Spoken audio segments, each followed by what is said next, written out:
You're listening to the Sisters in Loss podcast, a faith-based grief and loss podcast for Black women, where you will hear stories of miscarriage, infant loss, stillbirth, and infertility to learn there is a testimony in tragedy. You will learn how to heal, gain clarity, find hope and peace, and turn your pain into your purpose after loss. I'm your host, Erica M. McAfee.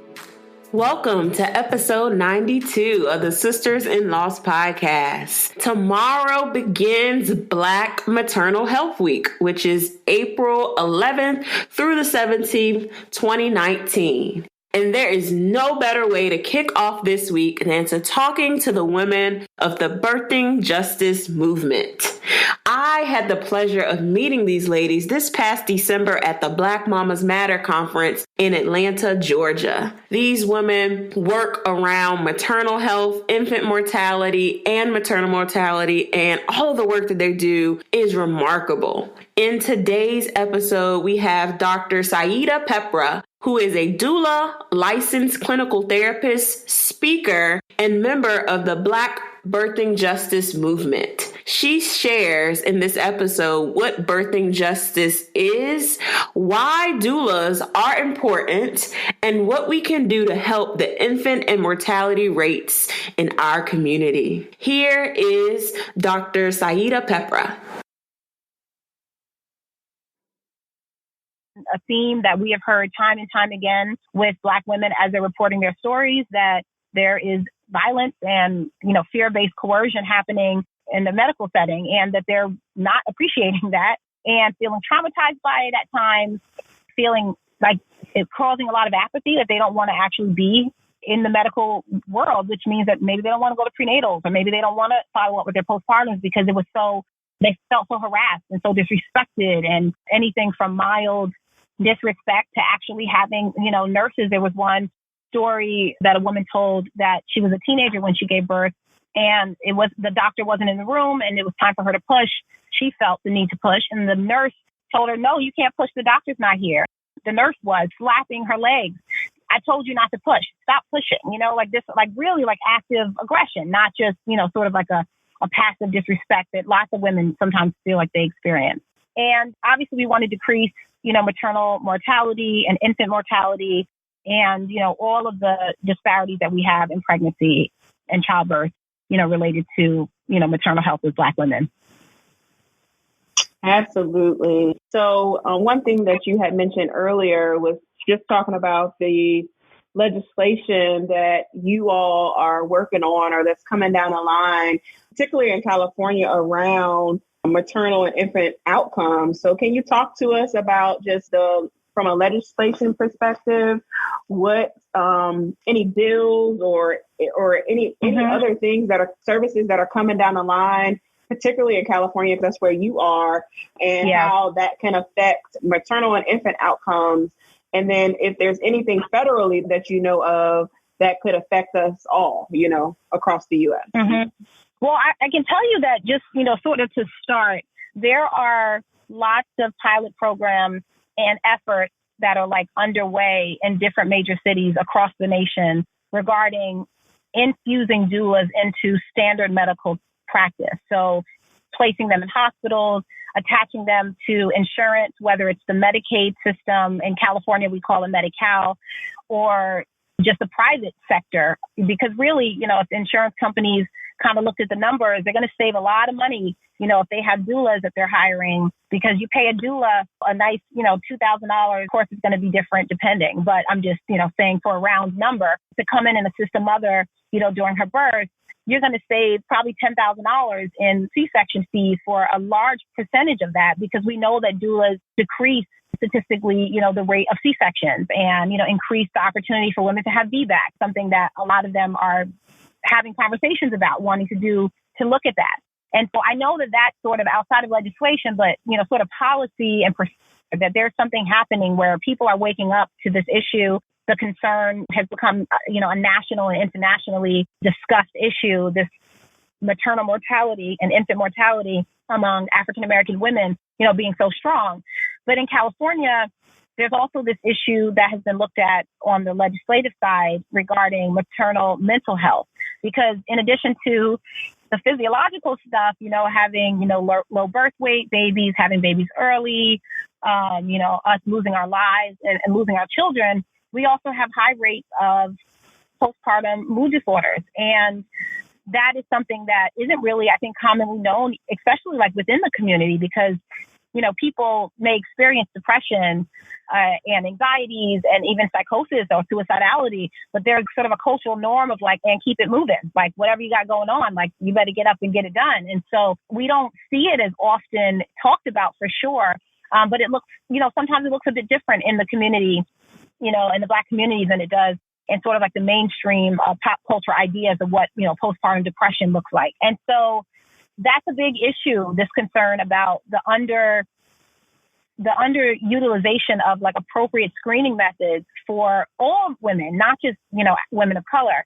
And so in California, there's been efforts to bring bills, which several have passed, regarding comprehensive maternal mental health funding so that hospitals, organizations that are working with pregnant women and birthing women can be doing screenings, that providers will be trained. I mean, right now, most providers don't have a standard of maternal mental health training that includes psychiatrists, that includes psychologists and marriage and family therapists and counselors, and OBGYNs and pediatricians. People are not in their actual schooling being trained extensively in maternal mental health. And so you've got situations where providers, have a mom who is on medication for bipolar disorder and she's pregnant, and it's sort of contraindicated for her to be taking a certain medication while she's pregnant. And so then they're just like, okay, well, let's just take her off because, she's pregnant. Or mom thinks I got to get off because this could hurt my baby. But there are ways to mitigate people who are on medications, and they need to be managed properly if they're on medications, because if you take them off, you think that's going to be helpful for baby because now those chemicals are not going to be affecting the fetus. But you also then have a mother who could spiral out and really have negative outcomes. And, unfortunately, things like this are what we see with maternal suicides in the nation in general, is that sometimes it's a matter of the care was not sufficient. And so that's another sort of gap in maternal health that is trying to be caught, with the legislation. So we have a couple of bills in California that are out.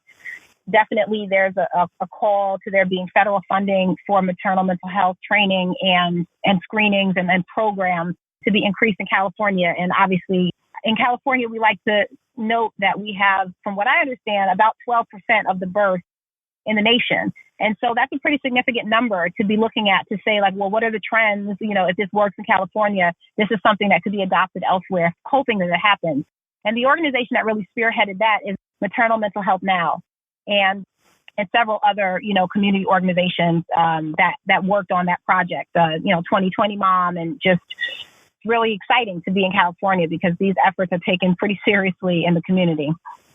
Absolutely. Absolutely. I always feel like California is like on the forefront when it comes to maternal and infant health in general. So we try, but you'll be surprised. Yes. No problem. Absolutely. Absolutely. So let's talk about, as you know, the community of sisters in loss are women who definitely have experienced loss of some kind or some infertility challenges. So really, can you talk to us about how can we continue to ensure that we have positive and healthy birthing outcomes, especially women who already have known issues, whether it's endometriosis, PCOS, uterine fibroids, all of these issues that typically affect Black women at higher rates. Yes. And it's really a lot of the causes for a lot of the miscarriages and the losses and the infertility that we experience. So can you talk about what can we do to make sure that we have and continue to have positive, healthy birthing outcomes? Well, I think the number one thing, and this is definitely something that Black Women Birth and Justice is like very active in, is empowerment, like self and community empowerment around knowledge and information. I see women going into maternal health, getting pregnant and starting to go through, with relation to a history of loss, just letting the providers do whatever they think is best and whatever they say that they should do, just following kind of like blindly and not educating themselves because they're so afraid or because they just don't know. Like people don't, after a bad event, come to me and say, oh, this happened, to me or to my wife or to my friend of mine. And, what do you think about that? And I'm like, I wish you called me when she was having these issues because I would have told you, like, this is a provider that you really like, you should get a specialist in this, or you should, make sure that she knows that these are some circumstantial things that she should look at in addition to some of the standard things that she's doing. But also, and I work tandem with the medical field. And so I am not at all person that's completely against in any way, like allopathic, like mainstream medicine. There's a need for it at times. Interventions are necessary at times. But with the way our healthcare system is in America, it's very disjointed. There's a strong lack of continuity of care. You could see one provider today for one baby, and then the next time you're seeing a different provider, or in the same pregnancy, you're seeing multiple. And when you have a serious, like high risk, you need providers that are dedicated and focused and really well informed about what you need. And so I've seen women who I know had a loss in the past. And let's say, for instance, an example I'm thinking of where the cervix was opening up too early and she lost her baby. And so the next time a woman has a pregnancy, I'm like wanting to hear that the doctors are really taking efforts to like be tuned in with her, to let her know, if you have these symptoms, if you are feeling this thing, you need to come in right away. But I'm seeing that sometimes the mom will say that, and then they're like, well, it's probably fine. Don't worry, because let's say you call the receptionist, right? And you get the nurse, and the nurse is just talking to you as like a regular pregnant mom in the practice. Maybe she's not aware of the situation, and you're not aware that you should give them all these details or make sure that the person that you're talking to knows your specific needs, your specific risks. And so you could be misinformed. So I just think, just like all other things, like when we go shopping, we want to check out. We want second opinions. We want to make sure that we know that we're getting the best thing. When we go to the store, maternal health is definitely something you need to know everything that you can about whatever your condition is. Because especially if you're a woman of color, unfortunately, because of, sort of the race relations in America, people have a tendency to not mind Black women's concerns, to give us time to ask questions. They, a lot of times, and this is what Black women are saying they're experiencing with their providers. So I'm telling you, like, from what I'm hearing Black women say. And I'll tell you, Black Women, Birth and Justice, we did, the research report that we did most recently is called Battling Over Birth. And it's a study of 100 women in California who gave their birth stories. And in particular, like one of the main questions was, what was your expectation of your birth? And how did it compare to what it was, or your pregnancy, or, it's really, really interesting and unfortunate and jarring that a lot of them, just experience a lot of disregard and disrespect as it related to having their questions answered and really being informed. And so I just think that the number one thing that we can do is to educate ourselves about what these conditions are, whatever it is. If you have endometriosis, you need to make yourself an individual scholar about that, and then go in and have your questions ready. Ensure that they are answered. If you feel like you don't have the emotional energy, because sometimes, look, you're tired, you've had a long day, you're working, whatever it is, you don't have the energy sometimes to fight to get your questions answered if you have a doctor that's busy, right? And so sometimes you need to bring a support person, somebody that can go with you and make sure that you have what you need to walk out of there and make good decisions and to know how to manage, because I just see that as one of the biggest issues is women aren't aware of what to know. And so then they don't know what to ask. And they're assuming that the doctors are going to just manage it well. And then they sometimes don't. And I feel like we can't, especially as Black people in America, where we've come far in some ways, but there's a lot of gaps. And we're still in a situation where people don't necessarily value our lives in the same way, or our questions or our needs. And we have to advocate for ourselves. If we have a hard time with that, we've got to bring support people to help us with that, I think. And I would say, yeah, that's, self-empowerment and education, I would say, is the first thing. The other thing, too, is if you have support, like if you have a doula, and this is like my plug to the doula world, that doula is going to be in this work of maternal health. She's going to be in these conversations. So as a doula, when I had my first, what they call like geriatric pregnancy, I think it's ridiculous. Like, if you're over 35 or whatever, like somehow like you're an ancient person. But I wanted to know, what are the special needs of this population? Is there anything as a doula that I can do to make sure that she has the birth outcome that she wants? And that could be the best situation for her. And then I go and I find that information. I do that work for her because I want to make sure I can support her. When you have a doula, your doula is advocating for you and getting information for you with, her contacts. And that is something that you could lean on. So having programs that bring doulas in, again, it could mitigate some of this because your doula can help you work out the questions you should ask. Your doula might have been with you your first, birth when you lost the first baby or the second or whatever. And is maybe going to remember some things that you don't remember about what was going on with you at that time that she could remind you, or really watch your stress levels, really help you remember, nutritional or medication things that you need to be mindful of. So it's like to have a person that you are their primary focus because you are not your OB's primary focus. You're not the nurse's primary focus, but your doula, you only can attend a certain number of births a month. So these people are your world for the time until they have their baby. And that's golden to have somebody giving that kind of attention to your care and to your support. Absolutely. Absolutely. And I love that you talked about doula. As I'm finishing up my doula certification, I definitely want to support women in this space, especially women who have gone through loss and are going through their infertility challenges. So thank you for saying that. Join us in our nation's capital for brunch, our annual Sisters in Loss brunch on Saturday, April 13th from 11 a.m. to 2 p.m. at Bus Boys and Poets Tacoma.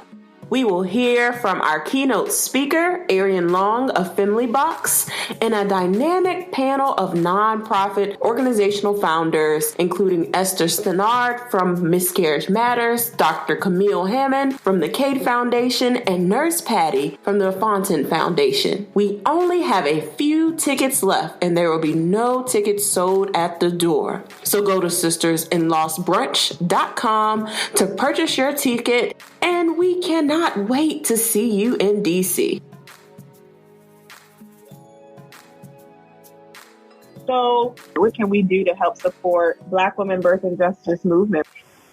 First, I would say read the material because we have done as a collective, and I say we, I came into the organization at the end of the Battling Over Birth project. And so I was able to facilitate one of the sharing circles, one of the focus groups, I guess. We don't like to call it a focus group, but in Southern California. And then, assist with some editing and looking at the final project. But there was a lot underway before I got there. But as a collective, we put a lot of energy and effort and thought into what can people do to help create birth justice in this country and in the world. And we spell it out, like in Battling Over Birth, at the end, there's actually a free executive summary that you can get and see some quotes from the sharing circles, but also the recommendations and sort of like the major findings. And we have it spelled out for women or pregnant persons. What could they do to maximize birth justice in their lives?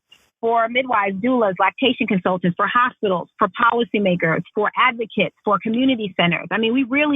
We wanted to make sure that anybody out there, if they wanted to know, what can I do? That we put it there and we made it free and available to the community so that is accessible. One of the values of Black Women Birth and Justice Collective is that research that we do should be accessible to the community. I don't know, like if you're familiar with like typical academic research, you have to pay a lot of money to get those research articles. You got to pay a lot of money to have access to the information. You might get a free abstract online, but they're not going to give you the whole summary and the discussions and quotes from the inside so that you could really get to the meat of it until you pay. And that doesn't work for our community because we need the people to know and we need the people serving them to know. And we don't want to create another barrier. And so you could go online to blackwomenbirthandjustice.org or, bwbj.org.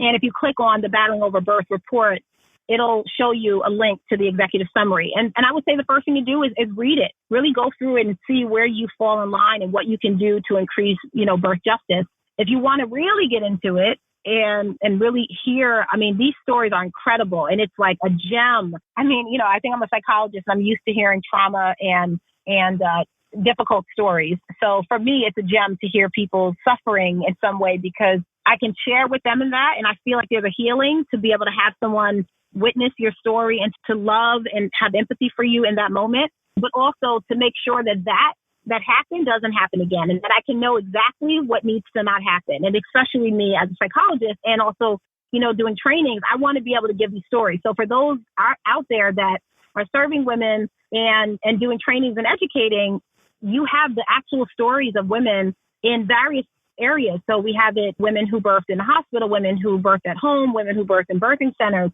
teen mothers, older mothers, just so many different single mothers, women, at different socioeconomic levels. And just all of those stories are there, really rich and can really inform people. I think reading it alone would change the way people approach their practice and also approach their own personal journey as Black women or women at all in the maternal health, because in listening to the stories and seeing the themes, then you think, oh, I need to advocate for this. Like, I need to make sure this doesn't happen to me. Or if this happens, now I can know that there's something wrong with that. And I think that that's really where we're at in maternal health, and not just with women of color. In the mainstream conversation, it's like, when did being a woman in quote unquote labor or birthing become that you don't have the right to autonomy over your body, that somebody can just touch you when they want to touch you and tell you what they want you to do, and you have to do it, and they'll threaten you for your life or your baby's life, or to kick you out of the hospital, or to, where did this come from, that we're at the mercy of this system that just takes us in? And yesterday I was a perfectly fine, sound, autonomous adult. And then now I don't have the right to really say anything about what's happening to me and what's going on with my body. How did that happen? Like, how do we get here as a maternal health care system altogether? Because that's not necessarily shared across the world, even in first world, quote unquote, first world nations, creating a culture of suppression of women. That's not amazing. And women all over the place of all colors are not having that right now. And I think there's been years of empowerment and information sharing, but it's coming to a head, I think, now in a really good way. Absolutely. Well, thank you so much, Dr. Sayida, for being on a podcast and sharing what you do, as well as the birthing justice movement. And I can't wait to share this interview as well as the document with the Sisters in Loss community. I'm going to make sure I link all of those things in our show notes for all of you who are listening. So where can we find you on social? Sure. So I have a website, and I keep my, future trainings and upcoming, presentations pretty updated. It is DrSayidaUplifts.org. And so that's DrSaYida and then uplifts at .org. And that's it. And you can find me there. You can contact me. I have a phone number there available.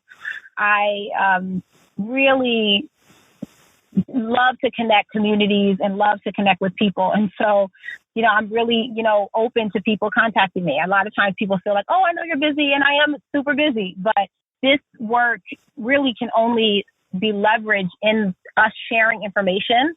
And there's no way that we can't hold information and resources and access, because the whole country needs a shift. And there's a lot to be done. And there's a lot of us doing work, but we're going to do what we can, but it's still throwing a pebble in a big ocean.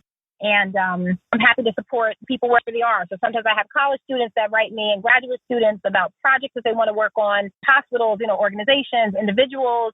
And I'm here, I'm a psychologist at heart. So I'm always a listening ear and willing to support. I did want to say one thing, though, about what I think is something that's also missing, too, with women that are experiencing loss, especially in the Black community. And sorry to go back, because I know we're wrapping up. But there's this idea that, that's like a private, secret thing that you don't share. And I just want to encourage that anybody who has experienced loss to find someone that they can share that with, fully, actively, and just to be in solidarity with, and to really reach out to organizations that focus, obviously your podcast is amazing because people can at least, in the privacy of their home, in the isolation of wherever they are, be able to go somewhere and hear stories and encouragement. I think that we need to just know that this is not like a private experience. You're just the one unfortunate one. Like this happens at multiple levels, but it also is something that's been happening from the beginning of time. Like if you, and I'm a very like spiritual person, and I've, studied religion and world culture a lot. And the theme of loss in maternity is something that's ancient. And it's something that, lots of the prophets' wives in the Bible and the Quran have experienced and has been talked about. And I think that, there's still a strength and there's a legacy. There's, I don't want to say a culture, but there's some, sort of like ancestral power there, because this is something that women have been experiencing from the beginning of time. Women have lost their children. And we need to come out of a time where this is like a secret thing or like a private thing, because it's really pushing women just too far away into corners. And it really concerns me as a psychologist, but as a woman, to hear women tell me like secretly that they lost a baby. And I'm like, why? Like, why is this the first time you've ever told anybody this? And just the silent suffering. I mean, to do counseling with women around something that they have never talked about for 20 years or 10 years or 5 years. So many things that happen in this world that are difficult. And this should be something, that people can find a place and support. And I don't know if your organization has already connected, but there's an organization called Shades of Blue. Have you heard of them already? No, I have not. I may have to connect with them. So what I was going to say about that is that this sister has a journal for women who've lost children. And it's like a beautiful token. And she actually does like care packages, like for women that have lost a baby. And things like that, organizations like that are making like a statement, podcasts are out there. It's so needed and it's so powerful. And I really applaud you for the work that you're doing. And you are not alone. And this is, you're sharing in the challenging sisterhood of having lost a baby. Absolutely. So thank you. Thank you so much, Dr. Sayida, for sharing your light and sharing all the information on this podcast. Absolutely. I'm happy to help and to offer thoughts. And I really appreciate you reaching out to Black Women Birth and Justice. And to me, this has been really sweet. What a great platform. Awesome. Thank you. Thank you so much for listening to today's episode. I pray that this show was inspirational and a blessing to you. For show notes, visit ericamcafee.com/podcast. Please join us in our offline discussions in our private Facebook group by going to sistersinloss.com. If you're listening in Apple Podcasts, please rate and subscribe to us and leave us a 5-star review. I pray that you all have a blessed week. Keep the faith, and I'll talk to you next Wednesday.